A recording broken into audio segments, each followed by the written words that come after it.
गाड़ी से दोनों टांगों से खींच के मुझे लेके गए हैं, पूरी गली में घसीटते हुए गए हैं। उसने मेरे सर में ईंटें मारी, जूते मारे, मैं उठ नहीं सकती हूँ। उसने मेरा ये हाल कर दिया है, मैं खुद से खड़ी नहीं हो पा रही हूँ।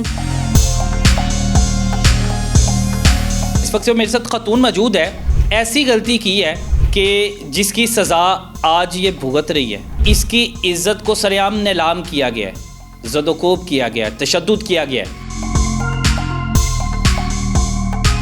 मेरी एक दोस्त की तरफ ये मुझे मिले थे, बस शादी के लारे लगाए, मैं तुम्हारे साथ ताल्लुक़ रखना चाहता हूँ, घर लेके दिया। बीवी भी मुझे तरले कर रही थी कि अबॉर्शन करवा दो, ये भी तरले कर रहा था अबॉर्शन करवा दो, मैं तुमसे निकाह करूँगा। उसकी बीवी एक औरत है, वो औरत के नाम पे कलंक है। अभी भी मेरा फिजिकल रिलेशन 4-5 दिन उस पहले हुआ है, जो कि उसने मेरे साथ ज़बरदस्ती किया है, जो कि मैंने DNA करवाया है।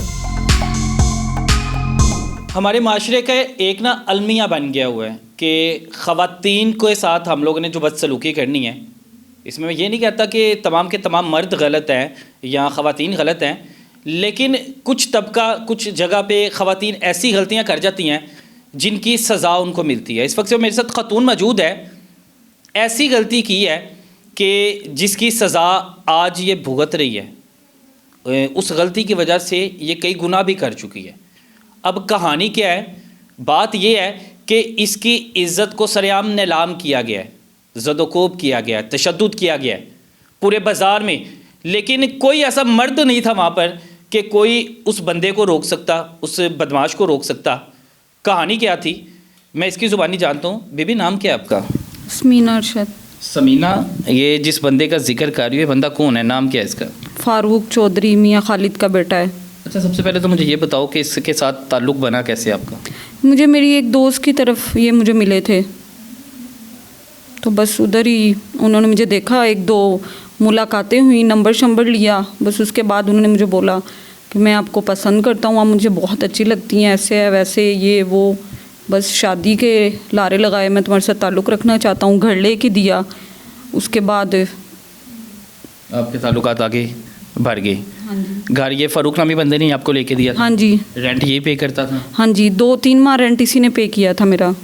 किस जगह आप रह रही थी? मैं पहले जनाब ब्लॉक रहती थी। अब क्या कहानी हुई कि अब कितने महीने इसके साथ आपका रिलेशन ठीक रहा? मेरा जब तक मैंने लास्ट अबॉर्शन नहीं करवाया तब तक ये दोनों, बीवी भी मुझे तरले कर रही थी कि अबॉर्शन करवा दो, ये भी तरले कर रहा था अबॉर्शन करवा दो, मैं तुमसे निकाह करूँगा, हम अभी पापा ठीक नहीं है, हम अभी पापा ठीक होते हैं, मैं इजाज़ भाई से बात करूँगा, फिर हम निकाह कर लेंगे, मैं तुम्हें घर लेके जाऊँगा, मैं तुमसे। कुरान पाक पे उसने हाथ रखा और उसने मुझे निकाह का क्या बोला कि मेरी बीवी को बच्चा नहीं होता और मैं तुमसे शादी करूँगा। मैं ये सामने यासीन है, मैं ये पढ़ के कह रहा हूँ कि मैं तुमसे शादी करूँगा, ये बच्चा तुम अबॉर्ट करवा दो, मेरी बीवी को बच्चा नहीं होता है तो मैं तुमसे शादी करूँगा इस बेस पे कि हम तुम्हें घर लेके जाऊँगा। क्यों कि तुम एक अच्छी मैं एक हाफ़िज़ कुरान पाक भी हूँ बेसिकली, और मैं इस इंसान की बातों में आ गई। आप हाफिज़ कुरान हो, आपको इस चीज़ का इल्म होना चाहिए कि दीन इस्लाम हमें कहाँ तक रोकता है।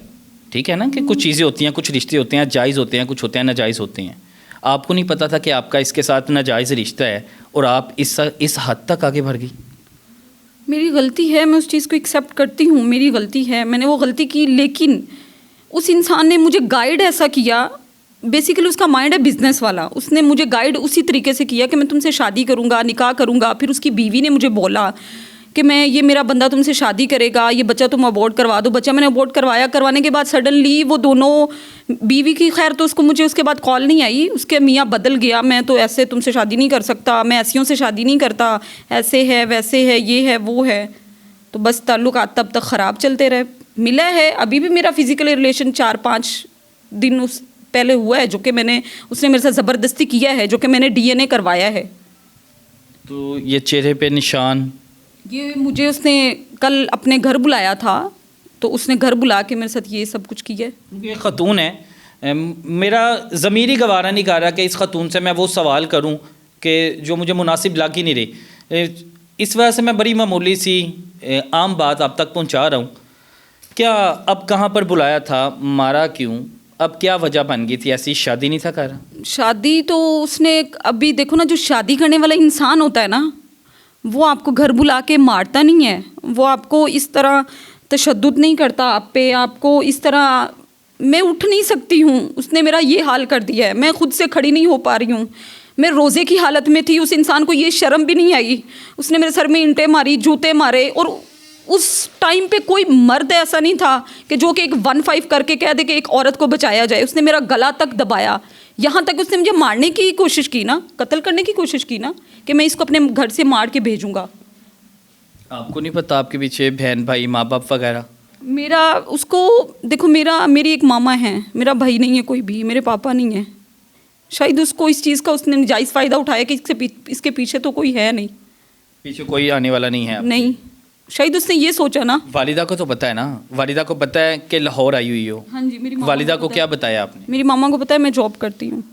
वालिदा को इस चीज़ का पता, वालिदा को इसके साथ रिलेशन का पता था आपकी? नहीं अब परेशान तो वो भी होंगी जब वो सुनेंगी। नहीं, अभी मेरी मामा को मैंने सब कुछ बता दिया हुआ है, क्योंकि देखो माँ है, एक माँ से आप कैसे चीज़ छुपा सकते हो?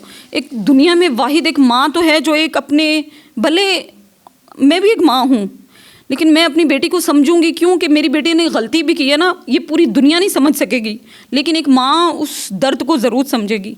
मैंने इसलिए अपनी माँ से हर चीज़ शेयर की। इससे पहले शादीशुदा थी आप? मैं शादीशुदा थी। तो तलाक की हुई? तलाक क्योंकि वो बच्चा नहीं चाहता था उस टाइम पे कि हम छोटे हैं। मैं 15 इयर्स की थी जब मेरी शादी हुई थी। अब क्या हुआ जब तशद्दुद हुआ, मारा पीटा, सुलह वहाँ से करवा के भेजा गया था आपको? सुलह मतलब उन्होंने मुझे, वो तो यही चाह रहे थे, एक अंकल बैठे हुए थे, वो मुझे ये कह रहे थे कि अगर आपने इनसे पैसे वैसे लेने हैं तो आप पैसे ले सकती हैं। मैंने बोला मुझे पैसा नहीं चाहिए, मुझे इंसाफ चाहिए। और उसकी बीवी स्टिल एक ही चीज़ बोली जा रही थी, जिनका नाम हफ्सा है, और उनका एक बेटा भी है, और उनकी एक बेटी की डेथ भी हो चुकी है। अगर उसके घर में खुद बेटी होती ना, तो उसको, उस औरत को, मर्द, उसका मर्द तो है ही गंदा तरीन। मैं ये बता रही हूँ दुनिया को कि फ़ारूक चौधरी गंदा तरीन दुनिया का इंसान है, और वो इस चीज़ की सज़ा भुगतेगा जो उसने मेरे साथ, मैं तो भुगत रही हूँ ऑलरेडी, लेकिन जो उसने मेरे साथ किया है उसकी सज़ा वो ज़रूर भुगतेगा। और उसकी बीवी एक औरत है, वो औरत के नाम पे कलंक है। औरत मुझे कह रही है कि तुम मेरे मर्द के साथ ज़बरदस्ती रहती हो, तुम मेरे मर्द को ब्लैकमेल करती हो। तो क्या मैं एक वीडियो या कुछ वीडियोस दिखा सकती हूँ जो लोगों को पता चले कि मैं उसके साथ ज़बरदस्ती रह रही थी या वो खुद मेरे साथ रह रहा था? थाने किसके थ्रू गई आप? मैं थाने खुद ही गई हूँ, किसी के थ्रू नहीं गई मैं थाने। एफआईआर काट ली पुलिस ने? पुलिस ने एफआईआर काटी मेरी हालत देखी, मेरे कपड़े फटे हुए थे, मेरी पाँव मेरे फुल मट्टी में थे। मैं उस टाइम अपनी नहीं होश में थी। मैं तो समझ लो कि मेरे सर पे चादर भी नहीं थी। उन्होंने मुझे चादर दी, ये उनकी रिस्पेक्ट उन्होंने मेरी की। उन्होंने मुझे चादर दी, मेरे कपड़े पीछे से उन्होंने फाड़ दिए, सामने से मेरा सारे कपड़े फाड़ दिए उन्होंने। ये मेरा बहुत ईंटें मार मार के, चप्पलें मार मार के, एक रोज़े की हालत में ये हाल करना। वो इंसान है कि रोज़े की हालत में आप किसी को मार रहे हो? मैंने क्या गुनाह किया था कोई? आपके घर आई थी ना, तो आप मेरे से आराम से बैठ के बात करते कम से कम। गाड़ी से दोनों टांगों से खींच के मुझे लेके गए हैं, पूरी गली में घसीटते हुए गए हैं। जब आपको पता था कि आपके साथ इस तरह का वो सलूक करना शुरू हो गया, तो आपने क्यों नहीं ये रिश्ता ख़त्म किया? मैंने रिश्ता बहुत दफ़ा ख़त्म करने की कोशिश की, बट वो मुझे क्या करता था, मैं तुम पे एसिड फेंक दूंगा, मैं तुम्हें ये कर दूंगा, मैं तुम पे वो कर दूंगा, तुम मुझे छोड़ के। और मैं 3-4 दफ़ा उसको छोड़ के कहीं किसी जगह पे गई भी हूँ अपनी फ्रेंड की तरफ। वो मुझे, मेरे पीछे उस जगह मुझे लेने के लिए आया भी है कि मेरे साथ चलो। मैं डरती थी, सिंपल सी बात है, क्योंकि मेरे पीछे कोई नहीं था।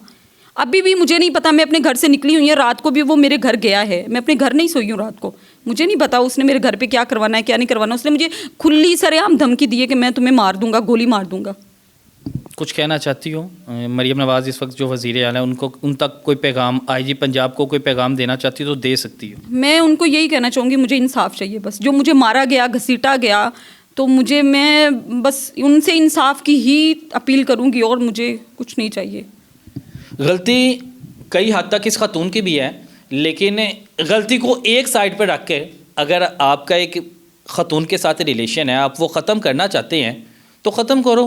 भाईजान उसको घसीट रहे हो, उसकी इज़्ज़त पमाल कर रहे हो, उसको बदनाम कर रहे हो, उसको ज़दोकोब कर रहे हो, उसका तमाशा बना रहे हो, समझ से बाहर। और दूसरा पुलिस और अदालतों पर सबसे ज़्यादा हमारा ना एतमाद लोगों का उठ गया है। किस वजह से?